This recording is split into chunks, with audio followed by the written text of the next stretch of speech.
Members of Congress, I have the high privilege and the distinct honor of presenting to you the President of the United States. Thank you, Chairman. Thank you.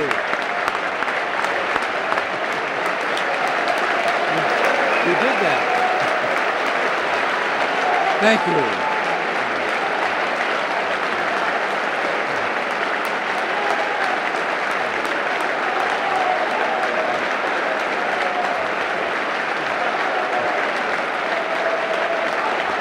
Thank you very much.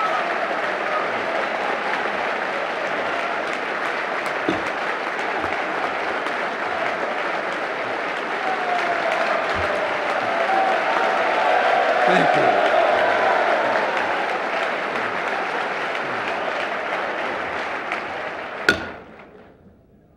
Thank you very much.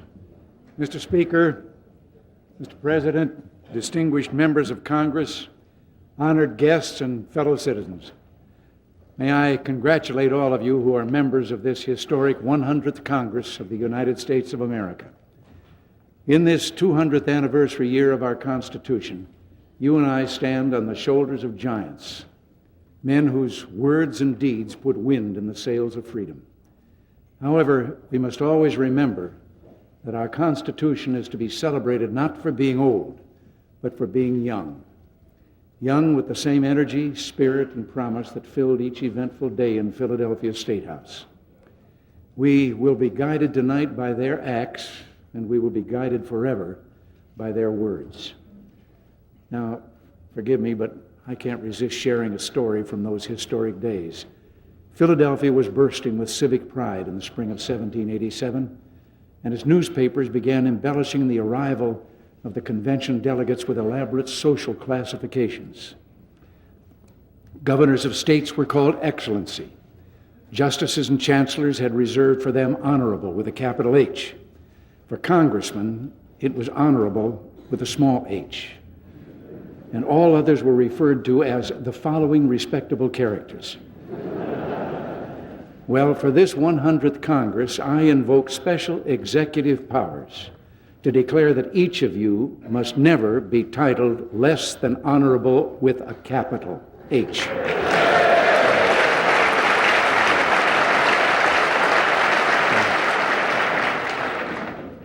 Incidentally, I'm delighted you are celebrating the 100th birthday of the Congress. It's always a pleasure to congratulate someone with more birthdays than I've had. Now, there's a new face at this place of honor tonight. And please join me in warm congratulations to the Speaker of the House, Jim Wright.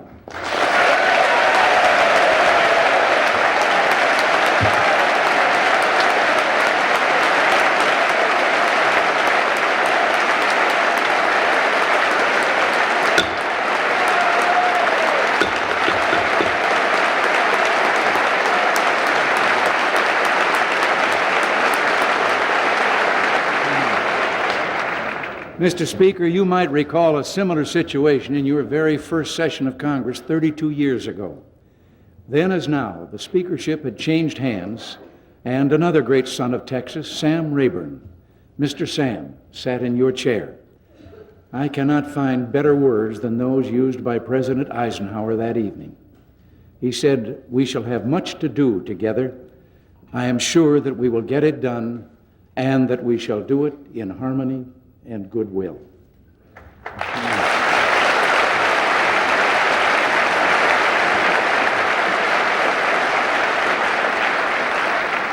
Tonight, I renew that pledge to you, Mr. Speaker, and to Senate Majority Leader Robert Byrd, who brings 34 years of distinguished service to the Congress. May I say, though there are changes in the Congress, America's interests remain the same. And I am confident that along with Republican leaders Bob Michel and Bob Dole, this Congress can make history. 6 years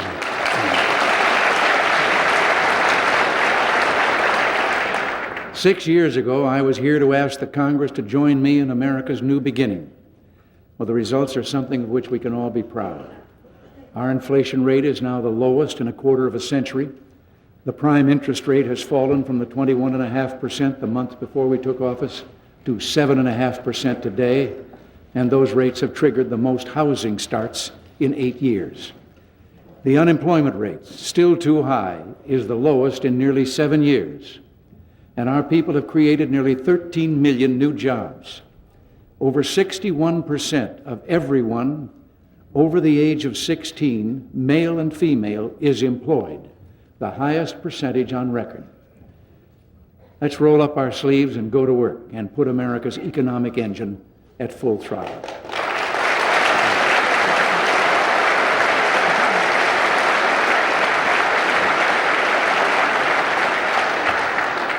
We can also be heartened by our progress across the world.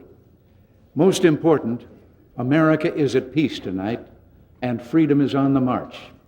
And we've done much these past years to restore our defenses, our alliances, and our leadership in the world.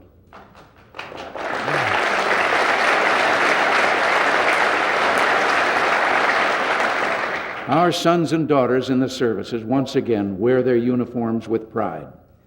But though we've made much progress, I have one major regret. I took a risk with regard to our action in Iran. It did not work, and for that I assume full responsibility. The goals were worthy. I do not believe it was wrong to try to establish contacts with a country of strategic importance or to try to save lives. And certainly it was not wrong to try to secure freedom for our citizens held in barbaric captivity.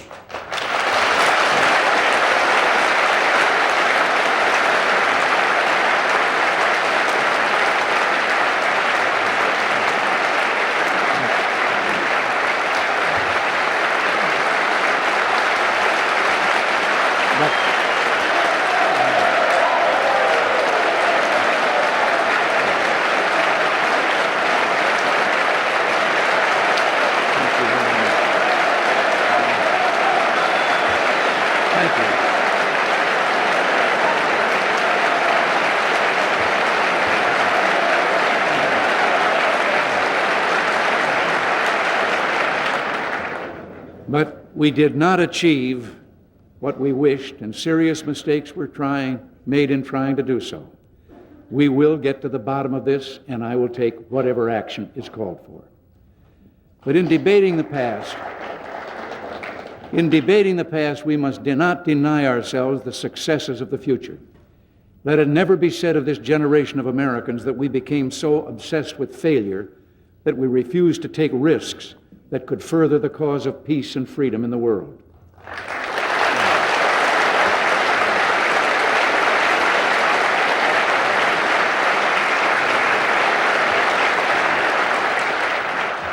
Much is at stake here, and the nation and the world are watching to see if we go forward together in the national interest or if we let partisanship weaken us. And let there be no mistake about American policy. We will not sit idly by if our interests or our friends in the Middle East are threatened, nor will we yield to terrorist blackmail. And now, ladies and gentlemen of the Congress, why don't we get to work?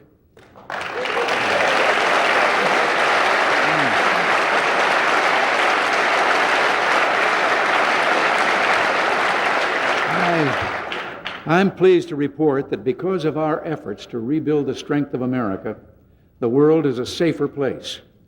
Earlier this month, I submitted a budget to defend America and maintain our momentum, to make up for neglect in the last decade. I ask you to vote out a defense and foreign affairs budget that says yes to protecting our country. While the world is safer, it is not safe. Since 1970, the Soviets have invested $500 billion more on their military forces than we have. Even today, though nearly 1 in 3 Soviet families is without running hot water, and the average family spends 2 hours a day shopping for the basic necessities of life, their government still found the resources to transfer $75 billion in weapons to client states in the past 5 years. Clients like Syria, Vietnam, Cuba, Libya, Angola, Ethiopia, Afghanistan, and Nicaragua. With 120,000 Soviet combat and military personnel, and 15,000 military advisors in Asia, Africa, and Latin America. Can anyone still doubt their single-minded determination to expand their power? Despite this, the Congress cut my request for critical U.S. security assistance to free nations by 21% this year, and cut defense requests by $85 billion in the last 3 years.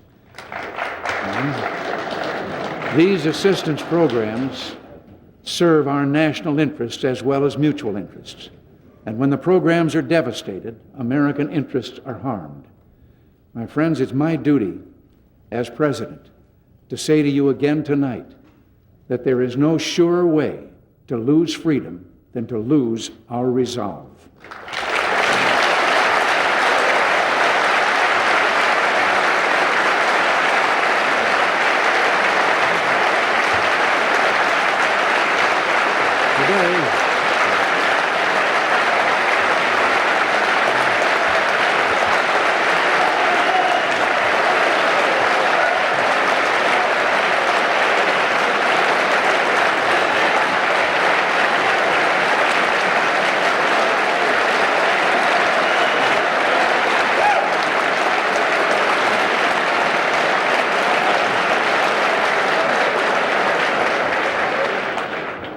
Today, the brave people of Afghanistan are showing that resolve. The Soviet Union says it wants a peaceful settlement in Afghanistan, yet it continues a brutal war and props up a regime whose days are clearly numbered.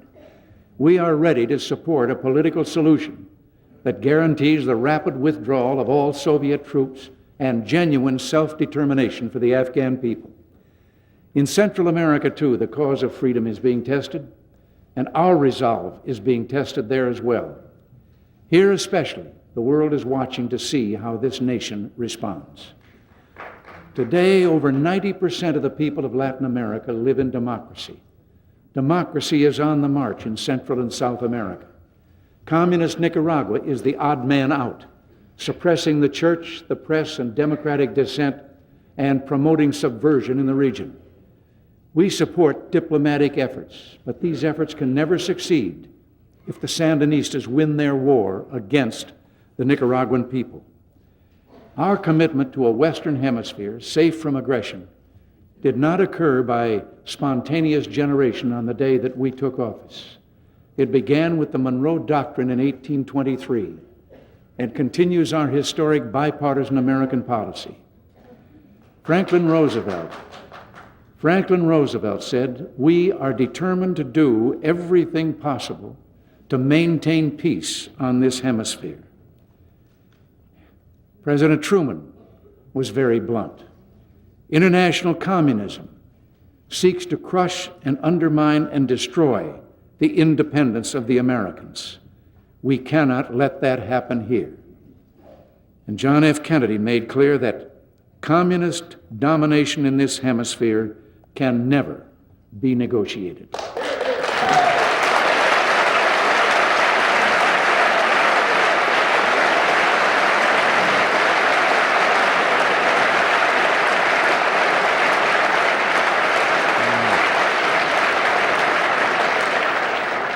Some in this Congress may choose to depart from this historic commitment, but I will not.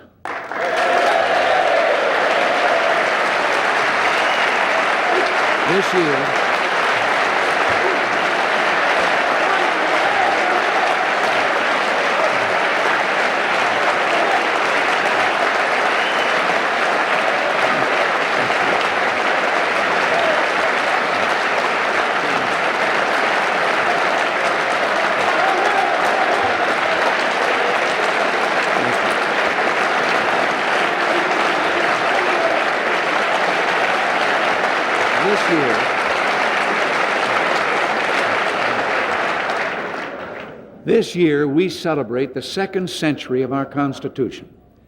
The Sandinistas just signed theirs 2 weeks ago and then suspended it. We won't know how my words tonight will be reported there for one simple reason. There is no free press in Nicaragua. Nicaraguan freedom fighters have never asked us to wage their battle, but I will fight any effort to shut off their lifeblood and consign them to death, defeat, or a life without freedom. There must be no Soviet beachhead in Central America.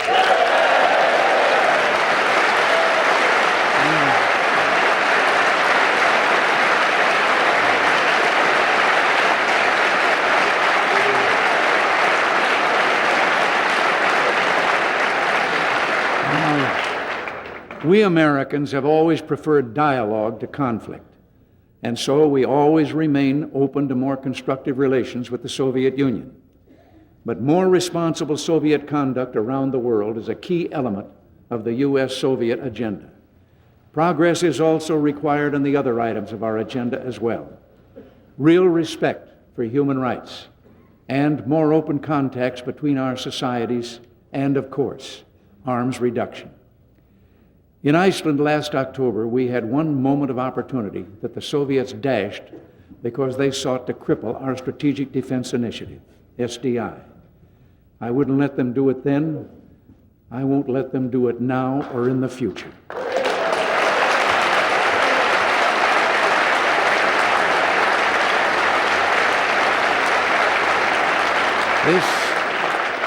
This is the most positive and promising defense program we have undertaken.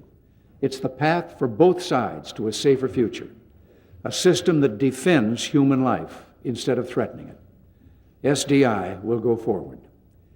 The United States has made serious, fair, and far-reaching proposals to the Soviet Union, and this is a moment of rare opportunity for arms reduction. But I will need, and American negotiators in Geneva will need, Congress support. Enacting the Soviet negotiating position into American law would not be the way to win a good agreement. So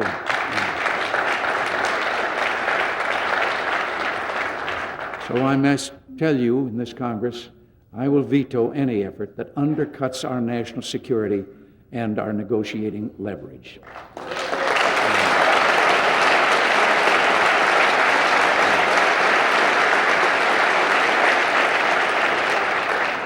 Now, today we also find ourselves engaged in expanding peaceful commerce across the world. We will work to expand our opportunities in international markets through the Uruguay round of trade negotiations and to complete an historic free trade arrangement between the world's two largest trading partners, Canada and the United States. Our basic trade policy remains the same. We remain opposed as ever to protectionism because America's growth and future depend on trade. But we will insist on trade that is fair and free. We are always willing to be trade partners, but never trade patsies.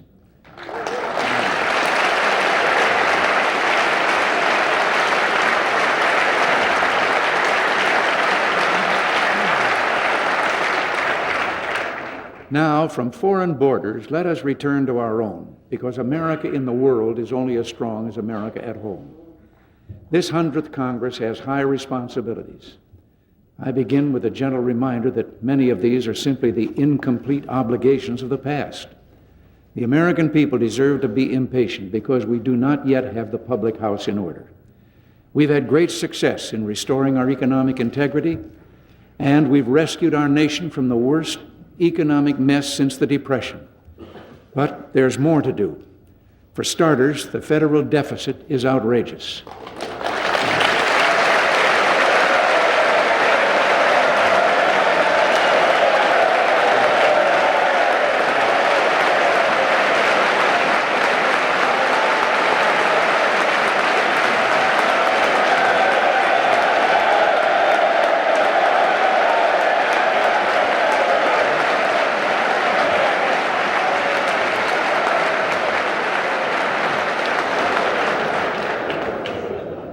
For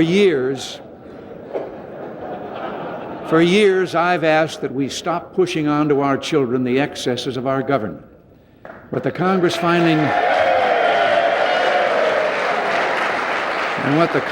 finally needs to do is pass a constitutional amendment that mandates a balanced budget.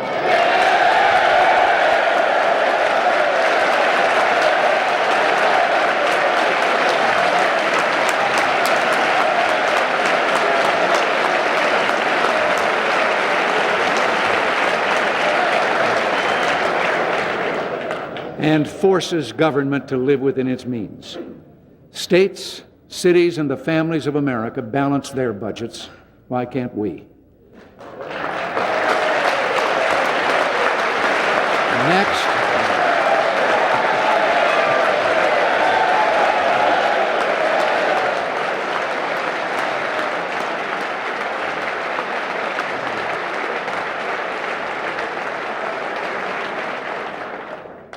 Next, the budget process is a sorry spectacle. The missing of deadlines and the nightmare of monstrous continuing resolutions packing hundreds of billions of dollars of spending into one bill must be stopped.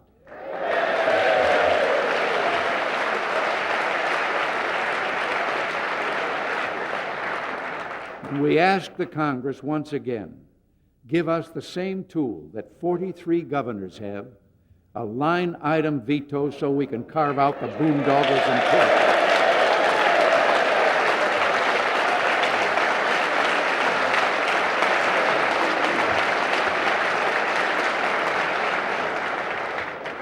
Those items that would never survive on their own. I will send the Congress broad recommendations on the budget, but first I'd like to see yours. Let's go to work and get this done together. But now let's talk about this year's budget. Even though I have submitted it within the Graham-Rudman-Hollings deficit reduction target, I have seen suggestions that we might postpone that timetable. Well, I think the American people are tired of hearing the same old excuses.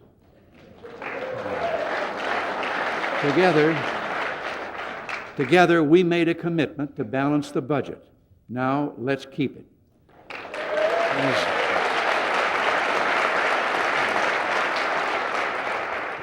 As for those suggestions that the answer is higher taxes, the American people have repeatedly rejected that shop-worn advice.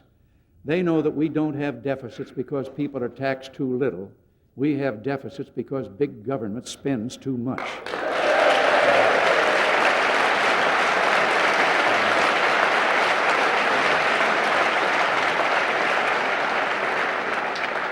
Now, next month I'll place 2 additional reforms before the Congress.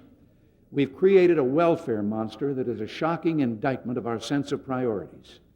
Our national welfare system consists of some 59 major programs and over 6,000 pages of federal laws and regulations on which more than $132 billion was spent in 1985. I will propose a new national welfare strategy, a program of welfare reform through state-sponsored, community-based demonstration projects. This is the time to reform this outmoded social dinosaur and finally break the poverty trap. Now, we will never abandon those who, through no fault of their own, must have our help. But let us work to see how many can be freed from the dependency of welfare and made self-supporting, which the great majority of welfare recipients want more than anything else.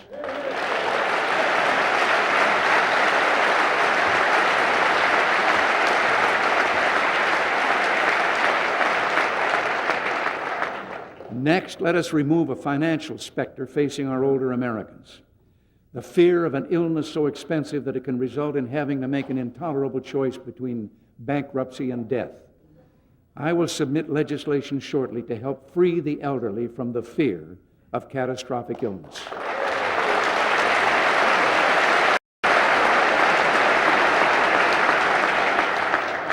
Now let's turn to the future. It's widely said that America is losing her competitive edge. Well, that won't happen if we act now. How well prepared are we to enter the 21st century? In my lifetime, America set the standard for the world.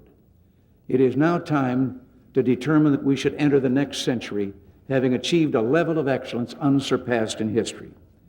We will achieve this first by guaranteeing that government does everything possible to promote America's ability to compete. Second, we must act as individuals in a quest for excellence that will not be measured by new proposals or billions in new funding. Rather, it involves an expenditure of American spirit and just plain American grit.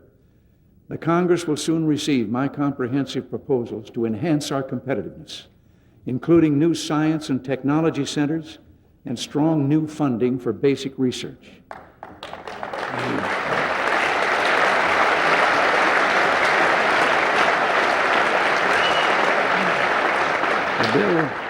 The bill will include legal and regulatory reforms and weapons to fight unfair trade practices. Competitiveness also means giving our farmers a shot at participating fairly and fully in a changing world market. Preparing for the future must begin, as always, with our children.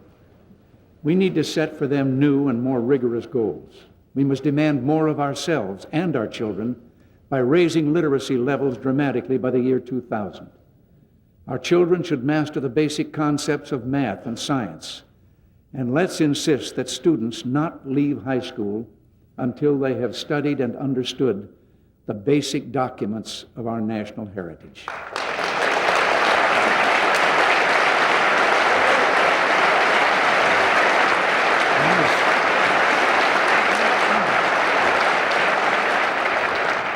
There's one more thing we can't let up on. Let's redouble our personal efforts to provide for every child a safe and drug-free learning environment.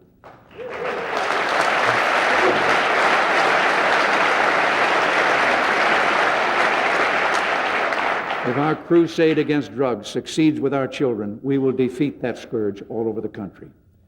Finally, let's stop suppressing the spiritual core of our national being. Our nation could not have been conceived without divine help. Why is it that we can build a nation with our prayers, but we can't use a schoolroom for voluntary prayer?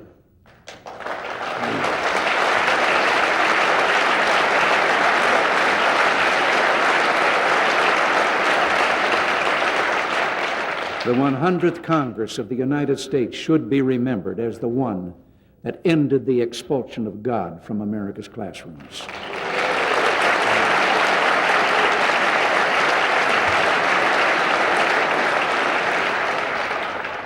The quest for excellence into the 21st century begins in the schoolroom, but must go next to the workplace. More than 20 million new jobs will be created before the new century unfolds. And by then, our economy should be able to provide a job for everyone who wants to work. We must also enable our workers to adapt to the rapidly changing nature of the workplace. And I will propose substantial new federal commitments keyed to retraining and job mobility. Over the next few weeks, I'll be sending the Congress a complete series of these special messages on budget reform, welfare reform, competitiveness, including education, trade, worker training and assistance, agriculture, and other subjects. The Congress can give us these tools, but to make these tools work, it really comes down to just being our best, and that's the core of American greatness. The responsibility of freedom presses us toward higher knowledge, and I believe moral and spiritual greatness. Through lower taxes and smaller government, government has its ways of freeing people's spirits, but only we, each of us, can let the spirits soar against our own individual standards. Excellence is what makes freedom ring, and isn't that what we do best? We're entering our third century now, but it's wrong to judge our nation by its years. The calendar can't measure America because we were meant to be an endless experiment in freedom with no limit to our reaches, no boundaries to what we can do, no end point to our hopes. The United States Constitution is the impassioned and inspired vehicle by which we travel through history. It grew out of the most fundamental inspiration of our existence, that we are here to serve Him by living free, that living free releases in us the noblest of impulses and the best of our abilities, that we would use these gifts for good and generous purposes and would secure them not just for ourselves and for our children, but for all mankind. Over the years,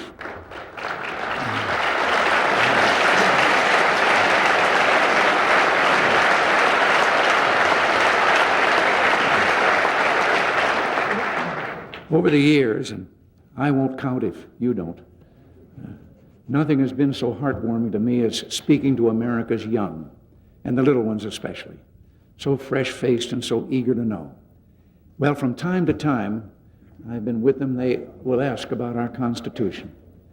And I hope you members of Congress will not deem this a breach of protocol if you'll permit me to share these thoughts again with the young people who might be listening or watching this evening. I've read the constitutions of a number of countries, including the Soviet Unions. Now, some people are surprised to hear that they have a constitution, and it even supposedly grants a number of freedoms to its people. Many countries have written into their constitution provisions for freedom of speech and freedom of assembly. But if this is true, why is the Constitution of the United States so exceptional? Well, the difference is so small that it almost escapes you. But it's so great, it tells you the whole story in just 3 words. We, the people. In those other constitutions, the government tells the people of those countries what they're allowed to do. In our Constitution, we, the people, tell the government what it can do, and it can do only those things listed in that document and no others. Virtually every other revolution in history has just exchanged one set of rulers for another set of rulers. Our revolution is the first to say the people are the masters and government is their servant.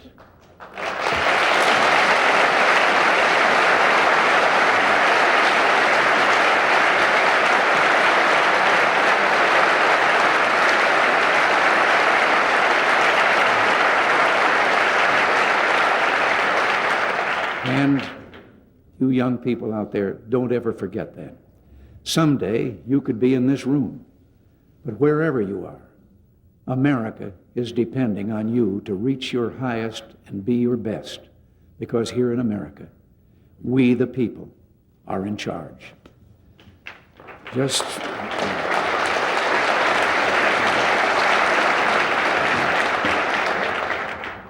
3 words, some words. We the people. Those are the kids on Christmas Day looking out from a frozen sentry post on the 38th parallel in Korea, or aboard an aircraft carrier in the Mediterranean, a million miles from home, but doing their duty. We the people, those are the warm-hearted whose numbers we can't begin to count, who will begin the day with a little prayer for the hostages they will never know and MIA families they will never meet. Why? Because that's the way we are, this unique breed we call Americans. We the people, they're farmers on tough times, but who never stop feeding a hungry world. They're the volunteers at the hospital choking back their tears for the 100th time, caring for a baby struggling for life because of a mother who used drugs. And you'll forgive me a special memory. It's a million mothers like Nellie Reagan who never knew a stranger or turned a hungry person away from her kitchen door. We the people. They refute last week's television commentary, downgrading our optimism and our idealism. They are the entrepreneurs, the builders, the pioneers, and a lot of regular folks, the true heroes of our land who make up the most uncommon nation of doers in history. You know they're Americans because their spirit is as big as the universe, and their hearts are bigger than their spirits. We the people, starting the 3rd century of a dream and standing up to some cynic who's trying to tell us we're not going to get any better. Are we at the end? Well, I can't tell it any better than the real thing. A story recorded by James Madison from the final moments of the Constitutional Convention, September 17th, 1787. As the last few members signed the document, Benjamin Franklin, the oldest delegate at 81 years and in frail health, looked over toward the chair where George Washington daily presided. At the back of that chair was painted the picture of a sun on the horizon. And turning to those sitting next to him, Franklin observed that artists found it difficult in their painting to distinguish between a rising and a setting sun. And I know if we were there, we could see those delegates sitting around Franklin leaning in to listen more closely to him. And then Dr. Franklin began to share his deepest hopes and fears about the outcome of their efforts. And this is what he said: "I have often looked at that picture behind the president without being able to tell whether it was a rising or setting sun. But now at length I have the happiness to know that it is a rising and not a setting sun." Well, you can bet it's rising, because my fellow citizens, America isn't finished. Her best days have just begun. Thank you. God bless you, and God bless America.